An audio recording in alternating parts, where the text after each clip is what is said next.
కానీ ఎన్నికలైన 9 నెలలు కూడా తిరక్క మునిపే ఈరోజు ఏ తెలుగుదేశం పార్టీ కార్యకర్త కూడా గడప గడప అంటూ ప్రజల ఇళ్లకు వెళ్ళే పరిస్థితి ఏ ఒక్కరికి కూడా లేదు, ఎమ్మెల్యే దగ్గర నుంచి కార్యకర్త దాకా. కారణం, ఏ గడపకు వెళ్ళినా కూడా వీళ్ళు ఎన్నికలకు ముందు ఇచ్చిన వీళ్ళ మేనిఫెస్టో సూపర్ 6లు సూపర్ 7లు ప్రజలు వీళ్ళకి ఇలా చూపించి ఆ ఇంట్లో నుంచి ఒక చిన్న పిల్లాడు బయటకు వస్తాడు, నా 15,000 ఏమైంది అని అడుగుతాడు. ఆ ఇంట్లో నుంచి 2 పిల్లలున్నా 3 పిల్లలున్నా ప్రతి పిల్లాడు బయటకు వచ్చి ఆ తెలుగుదేశం పార్టీ ఇంటికి వచ్చిన తెలుగుదేశం పార్టీ నాయకుడిని కార్యకర్తను ఆ పిల్లాడు కూడా ప్రశ్నిస్తాడు, నా 15,000 ఏమైంది అని. వీళ్ళింటికి పోయినప్పుడు ఆ పిల్లల తల్లులు ప్రశ్నిస్తారు, నా 18,000 ఏమైంది అని చెప్పి. 50 ఏళ్ళు నిండిన వాళ్ళు వచ్చి ప్రశ్నిస్తారు, నాకు 50 ఏళ్ళకే పెన్షన్ ఇస్తానన్నా నా 48,000 ఏమైంది అని చెప్పి. అదే ఇంట్లో 20 ఏళ్ళ పిల్లోడు ఆ పిల్లాడు వచ్చి ప్రశ్నిస్తాడు, నాకు నెల 3,000 ఇస్తానన్నా 36,000 ఏమైంది, నా 36,000 ఏమైంది అని.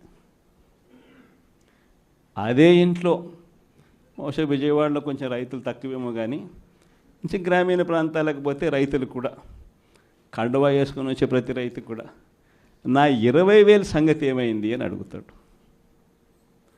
ఇలా ఏ ఇంటికి వెళ్ళినా కూడా తెలుగుదేశం పార్టీ నాయకులకు కానీ కార్యకర్తలకు కానీ ప్రజలకు సమాధానం చెప్పుకోలేని పరిస్థితుల్లో వాళ్ళు ఉన్నారు.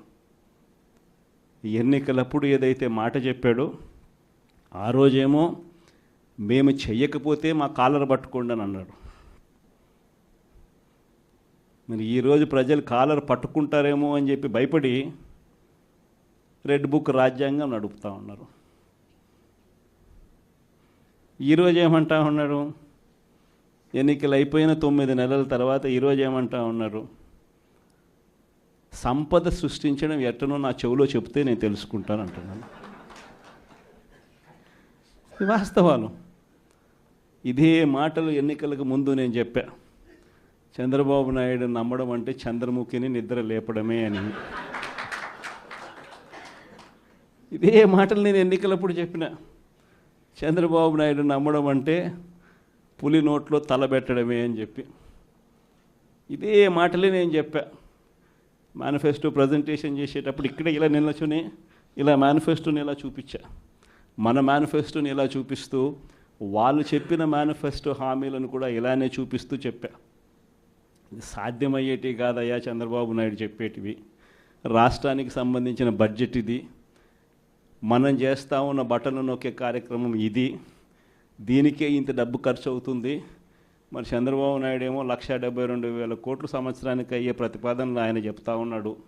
సూపర్ 6లు మోసము, సూపర్ 7లు మోసము అని చెప్పి చెబుతూ మనమేం చేయగలుగుతాము అన్నది కూడా ప్రజలకు అర్థమయ్యేట్టుగా కూడా మేనిఫెస్టో సందర్భంగా కూడా చెప్పడం జరిగింది.